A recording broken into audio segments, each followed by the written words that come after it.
So, as he runs towards the house, he heard an inhuman roar coming from the woods behind the house. And it sounded pissed off and in pain is pretty much how he put it. And it screamed again, and he heard branches breaking as it plowed, just freaking plowed through the forest, thankfully away from the house. And he got into the house and almost knocked down the front door in his hurry to get inside. Running down the hall to their room and found his family huddled together on the bed, sobbing. And one of the windows was completely blown out. And his wife was still, pointing the shotgun at it, trembling. And when he burst into the room, she swung the gun at him, in his direction, and he screamed and he hit the floor. He waited for that blast, but it didn't come, thankfully.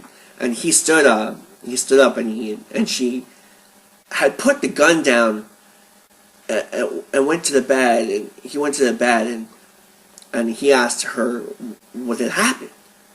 So, but she was too shook up to answer them. Tim would start crying. Mom, why did you shoot the cowman, Mommy? Why? And John Jr. had his face buried against her shoulder crying. And after they calmed down a bit, he told them to get up and follow him. He led them to the living room, then went out the open front door and quietly looked carefully around.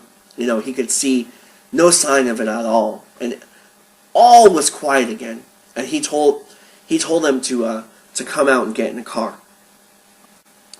So they ran out in their pajamas, piled into the car, and he got in and drove them to his brother's house in Elma. So on the way there, they had calmed down enough to tell him what had happened. And she said a couple of hours after they went to bed, she finally dozed off, and she was awakened by Tim talking to someone. And this bizarre clicking, chirping sound. And Tim wasn't in the bed. He was standing in front of one of the windows. And the moonlight was shining through both windows, illuminating the room pretty good. But there was a large shadow, like a tree, obscuring the window in front of Tim. And she knew there was no trees close enough to cast that kind of shadow. And she told him to get away from the window. But he just replied, Mommy, listen, the cowman can sound like a bird. And Tim was pointing excitedly at the dark figure in the window. And she's like, Timmy, get away from the window. Trying to keep her voice quiet, but right after she spoke, the noises from the outside changed. It went from a soft chirping to a gibbering, almost human-like speech with an occasional pig-like snort thrown in here and there. And at this time, little John woke up and said, "What is that?" rather loudly. This seemed to incite the creature, and it hit the side of the house with its fist, hard enough for the whole wall to tremble. And at this, little John screamed, and Tim yelled, "Quiet, you're going to scare him away." And she yelled at Tim to get away from that window again, and reached up on that headboard, grabbed the shotgun, and she got out of that bed and started towards Tim, and the creature leaned down and looked straight in the window at her, and she screamed and raised the shotgun, and afraid to shoot because her son was just so close to it, and she started forward to grab him, and there was an explosion of breaking glass. Gigantic hairy arm reached through the window towards her son. She screamed again and literally just fired right over Tim's head, blowing out the rest of the window. and hitting the creature with a .00 buckshot, you know. And it jerked backwards. It jerked backwards out of the window and disappeared into the dark. And a few seconds later, she heard it screaming in the woods. And it was trying to get Tim. It was trying to grab my baby. You know, she started crying over and over again, and he comforted her as best he could while driving. So they stayed, you know, the rest of that night and the following night with his brother's family, and he told his brother about it, but could see he didn't really believe him, and he agreed to ride back to John's house, you know, with him early Monday morning before work. And they had left, you know, like the front door open in their haste to leave, and he was afraid, you know, animals or vandals would have gotten into the house.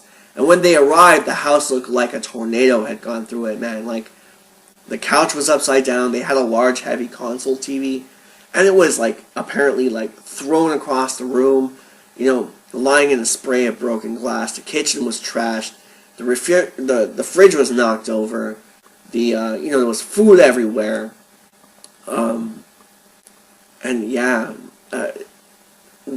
he said that doors to both the boys' rooms were left closed, and the rooms were left untouched, same as the bathroom. The master bedroom, however, was torn apart. You know, the pillow ripped up and feathers everywhere. The chest of drawers was knocked over. The large mirror was completely smashed. John's brother looked around in awe and said, "Man, you better call the police." And John looked at him and said, "And tell them what?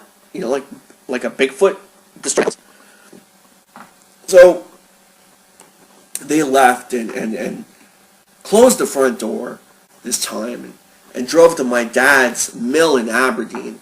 And John's brother waited in the car while John went in and told this all to my dad. And after he was done, my dad said, "Okay, well, let's go and have a look at it then." So they drove back out to the house, and John showed my dad the damage, and he pulls this clump of hair from his shirt pocket and let my dad take a look at it. And as they were walking through the house surveying the damage, my dad pointed out cracks in the ceiling where it had apparently stood up and hit its head. And John told my dad that they couldn't live there anymore, you know. Even if the creature was gone, they would always be afraid, you know.